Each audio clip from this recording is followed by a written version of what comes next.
Hey guys, it's Cheryl, and today we're actually not talking about audio. We have with us here the Huawei P40 Pro. This was just announced last night alongside the Huawei P40 and P40 Pro Plus.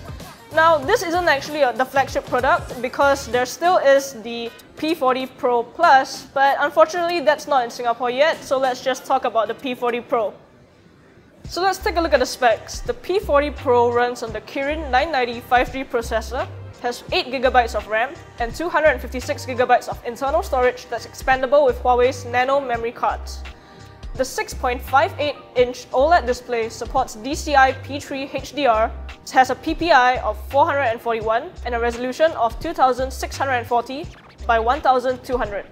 It's bright and vibrant, photos and videos look great on this phone, and thanks to the 90Hz refresh rate, you'll see smoother scrolling while browsing the web and just overall better visual performance in general.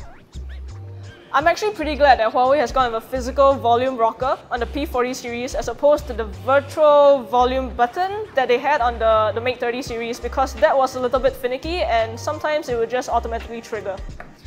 Now, you get a bottom firing speaker as well as one under-display speaker on top for calls. I did find that the speaker was loud enough, but the bass was actually a bit lacking for my personal taste. Moving on to the cameras, Leica has stepped in once again with a quad camera array on the back of the P40 Pro. You get a 50-megapixel main camera with optical image stabilization, a 40-megapixel ultra-wide camera, a 12-megapixel telephoto camera again with optical image stabilization, and a time-of-flight 3D depth sensing camera. The P40 Pro will have 5 times optical zoom and up to 50 times digital zoom with the telephoto camera. On the front, there's a 32-megapixel selfie camera along with a depth camera for better bokeh and separation in portraits, as well as an infrared sensor that Huawei claims will allow users to unlock the phone with face unlock even in extreme low-light conditions. We'll definitely have to test that one out. But it's actually the camera software that really wowed us. Huawei has actually introduced this feature called the AI Golden Snap that is supposed to remove passers-by and photo bombers from your photos, or even just your reflection from glass surfaces. That's actually pretty amazing, and we saw this in action at the launch event.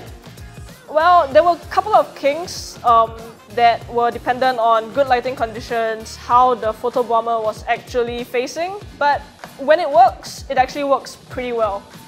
The shadow from the passerby at the back was removed, there was little to no distortion along the sides, and I think as time goes on, Huawei will actually improve this algorithm and their AI to better remove unwanted elements in photos.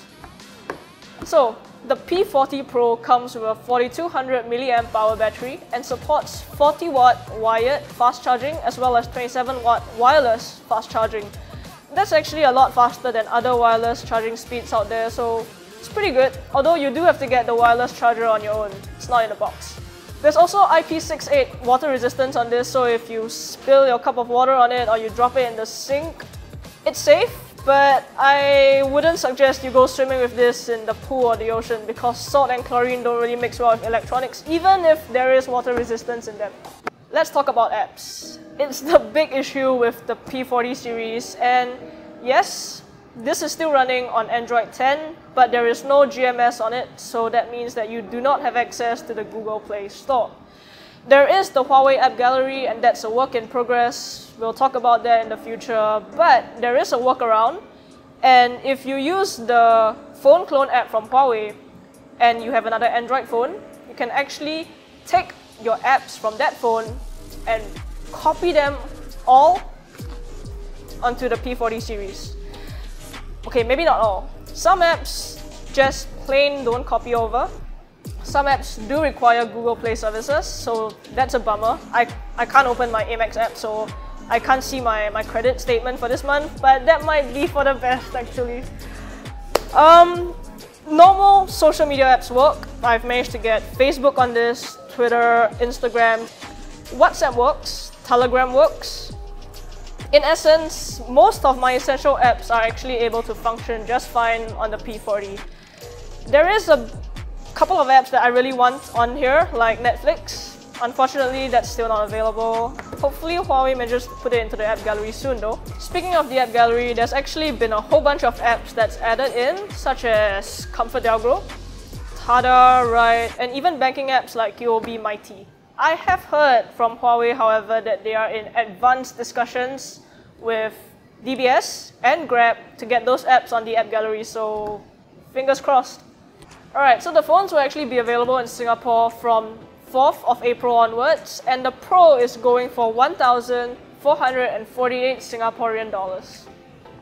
Up to you to decide whether that's pricey or not, since GMS isn't included. So there's actually still a whole bunch of stuff we have to test, because we've actually only had this phone for a couple of hours, and most of that time was actually spent setting this up. So if you have any comments, any questions about the phone, let us know in the comments down below. Please let me know what you would like to see in the full review, because I mean, obviously we do all this for you guys, right? So if we can't answer your questions, what's the point? Don't forget to like this video and subscribe for that follow-up video. Until next time, see you guys.